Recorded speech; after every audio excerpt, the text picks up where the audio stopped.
What's up, everybody? My name is Jason, and welcome to your Small Biz Report. Billions in SBA grants as our stocks once again go higher. Please do me a huge favor on this Retirement Friday. Give me a huge thumbs up, hashtag, whatever you want in the comments below. And don't forget, I highly encourage you to join us at trysmallbiz.com where you can advertise your company for free.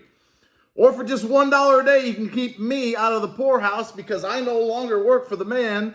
I work for you.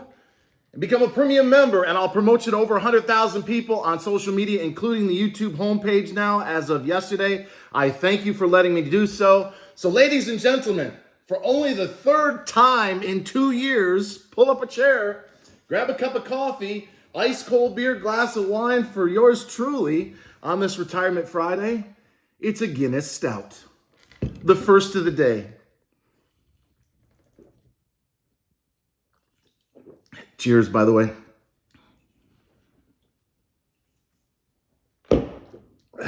My mother, rest her soul, she died of a massive stroke in 2015. She said, Jason, you got way too much Viking jewelry on tonight. What the hell are you doing with that? Well, I just feel like being a bit of a rebel, ladies and gentlemen. I'm 52 years old. I just said, see you later to the man. I no longer work for corporate America. I work for you, and I'm on a mission, as I've been saying all week and all day on Twitter, to help small business owners make money in the stock market and at trysmallbiz.com. And I desperately need your help because if you knew the kind of money that I'm walking away from, you'd probably think I need my head examined. However, as I take another swig of this very good beer, one of the reasons why I'm going to talk about the EIDL grant, I'm going to talk about the loans.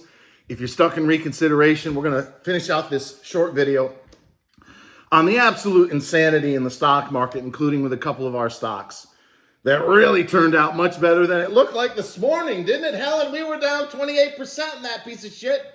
It just closed at 57. We sold some at 61. I'm talking about, of course, ENDP, Ed, Nancy, David, Paul. But ladies and gentlemen, let me stress one more time, because you're going to enjoy the long holiday weekend. I need your help. I am all in. I am all in. You're going to be able to call me on the phone in July. Ask me whatever the hell you want. Stocks, the market, your business, how to fix your page, how to get promoted, how to have a YouTube product review when you can send your stuff as a premium member to our local UPS store. But I need more than 231, and God bless each and every one of you that are supporting us with $1 a day. We can't do it without you. We don't sell your personal information. We never will. We're not running the ads all over the place, and I hope we never will. We don't have any affiliate programs, no digital downloads. It's all about $1 a day. So if you signed up for free and you want to be one of only 1,000 people, please hit the red upgrade to premium button and get in the game. All right, EIDL. Some people think this is a joke or a scam. And by the way, speaking of scam, never call, email, or text someone in the comments, even if they've got a mug like this, because it's not me. You'll never see me put an email or a phone number in the comments. Not once, not ever, and I've never taken a dime, not a single penny with respect to EIDL. I never will. The only way you're going to pay me any money at all at the moment, until we launch the text service, of course, is $1 a day at Try Small Biz, and you have to enter your credit card information. Any other way, no matter what it sounds like, is not me. All right, the grant, $6 billion. I actually think it's going to pass because the Republicans, if they can figure out a way to fuck things up, they definitely will. By all accounts, they should walk away with this election in the fall. And I'm here to tell you, and some of my Republican friends, as this thing comes undone on me, don't like the fact that I call them like I see them. I'm telling you guys right now, as I said on Twitter, in fact, I put it all over social media. We are in a midterm election year. This is the worst start since 1970. And as I put on an article, I think it was on YouTube and Twitter, the first 6 months of 1970, when we had runaway inflation and all the bullshit that you're seeing right now in the fake news, we went down almost 22% from January to June 30 as of yesterday. What'd we do in the second half of the year? We went up 26.5% to a new all-time high. And I'm telling you right now, with crypto down 75 to 90% and some of those altcoins, with the average NASDAQ stock down over 62%, I could keep going about the wipeout that we've already seen. I'm telling you right now, we are looking at a massive rally in the fourth quarter, especially. I think November and December is going to be off the charts. And guess what? This election is going to be a hell of a lot closer than you think because inflation's already peaking. Look at the commodities. Look at the 10-year. The 10-year's down, what is it, 75 basis points? It's telling you the Fed's almost done. We've got 50 basis points this coming meeting. August they're off, then they're 25 and done before the election. They can't go any further. We're already in a recession according to most accounts, including the Atlanta Fed. I'm telling you right now, we are going to see an epic run, more than we've had. Aren't we up 747%? Yes, fact. 20, what is it? I'm losing track. 23 or 24 and 2 for 747%. Are you shitting me? So if this is going to be compared to 1970, and the Fed is going to be almost done because the bond market's doing the work for them, guess what? Stocks do very well in that environment. And when you add in the fact that it's a midterm election year, and here's another historical fact, years that end in 1952, 1992, etc., are very strong. So I'm telling you right now, as I almost knock over my camera, way too much jewelry, ladies, fellas, probably. It's a little over the top, but it's from Sweden and Norway. And I feel like a fucking Viking tonight as I take another drink. Hallen, I think he's off his rocker. First beer of the day. You're going to get your grant. I'm pushing hard to get 600,000 in middle income communities, the 10K you were promised in the CARES Act. So it's still pinned on Twitter. If you haven't shared your rant and rave yet, go to @TrySmallBiz. Let the government, the SBA, Ms. Guzman know that, hey, you want our 10K. Shout out to Speak and See. And of course, Ryder and Skip, who have been in this fight for 2 years. None of us are going to quit until you get the $10,000. The loans are deferred and or forgiven. Restaurants get the money they were promised over a year ago with the restaurant revitalization. And yeah, if you're in reconsideration, like a friend of mine that reached out today, I highly encourage you to move as if the portal had never closed. If you got a senator or a congressman or woman who's telling you, that's closed, no, I need you to send me a privacy release form so you can reach out to the SBA. I did this on such and such date. I should have had my money by now. Send it to me. And if that one won't send it, call and email the other one.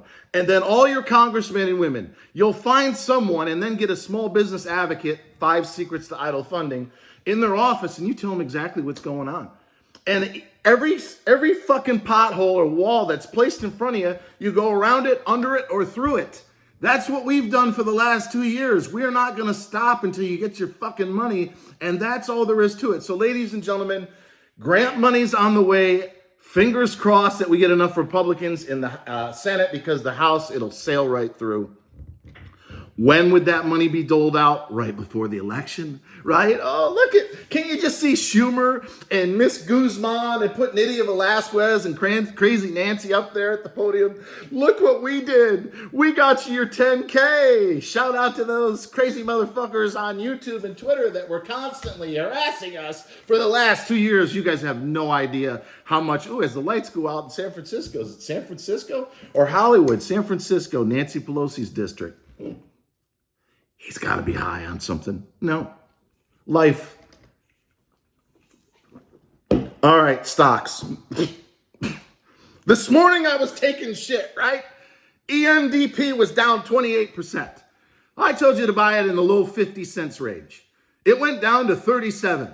We were minus 28. Oh, I knew I shouldn't have. Oh, I can't believe you talked me into that. I knew his hot streak was coming to an end. And then, whoops. We get a positive ruling out of a court case that wipes out 70% of their liabilities with respect to opioids, and boom, and boom, and boom, and it closed at 57 cents, by the way. I sold half, as I told you live all over the place, at 61. Why? Managing risk. What I've learned, and I'm going to hurry it up here, in the last 30 years of trading, and tell me in the comments, are you a trader? Are you a beginner? Are you a veteran? Do you just invest? Because I'm going to talk a lot about investing, as I alluded to on Twitter and YouTube and Facebook and LinkedIn at Try Small Biz today.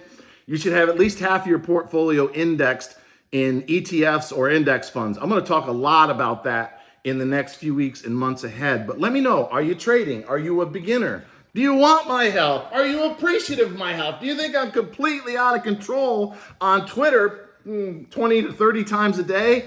But man, oh man, anybody else in this world up 747% in the last 4 months of the worst stock market since Jimmy Carter? Are you kidding me? I mean, the big guy, even skimming 10% on secret deals, can't even make the kind of money that we are. So ladies and gentlemen, when you go from minus 28 to up 20, you take some off the table. You manage risk because it's going to come back down. But now that most of the liability on ENDP is removed with respect to opioids, I'd load the boat on any retest of the low to mid 40s. The only wild card is they're trying to renegotiate their debt, and if the bondholders play hardball, it could knock the stock down. They could also do a reverse split. There's a million things that could go wrong, but I like the stock a hell of a lot more than I used to. I own half of it still at 52 cents.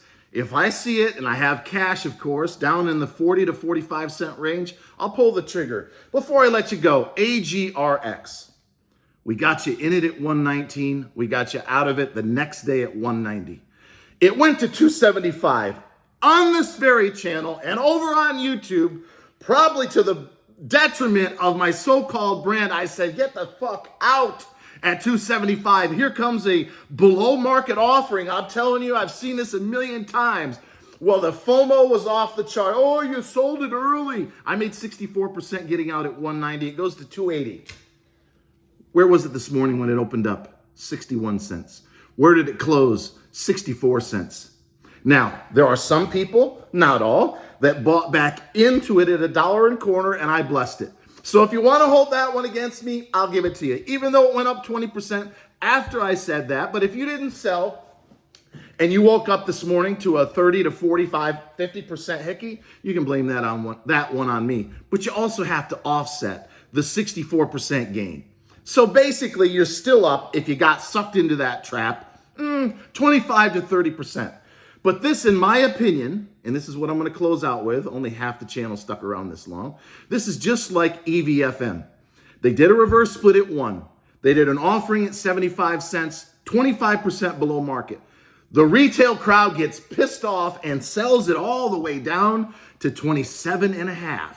And we were buying it in the 30s. And yeah, I let go of it early. It's, where is it now? 91 cents. It went as high as $1.50, where I also said, get out, get out, get out. The stock's up 400%. Get out. Those that didn't get out got whacked. But it's the same principle. Massive below market offering. The stock was 116 yesterday. They do a 90-cent offering, by the way, down from 280. And the stock goes to 60 cents. So it's gone from 280 to 64 cents in 3 days. Way overdone because someone said, here's $26 million. H.C. Wainwright, one of the most crooked firms in the entire world, but they know their biotech business probably is good or better than anyone else. So they handed over $26 million at 90 cents. You know damn well they made millions shorting it on the way down. They may be still standing to the side at the moment. But if it's going to act like EVFM, it's probably going to get pushed down into the 50-cent range. Going to be a lot of margin calls today, Tuesday because the holiday, and then Wednesday. So sometime by Thursday or Friday, if this thing is hanging around in the 50 to 60 cent range, might be worth a shot. So until next time, wish me luck tonight. I hope you guys are doing well, and please always remember that I love you, and make sure you become a premium member so I don't have to eat the damn ramen noodles on camera at trysmallbiz.com.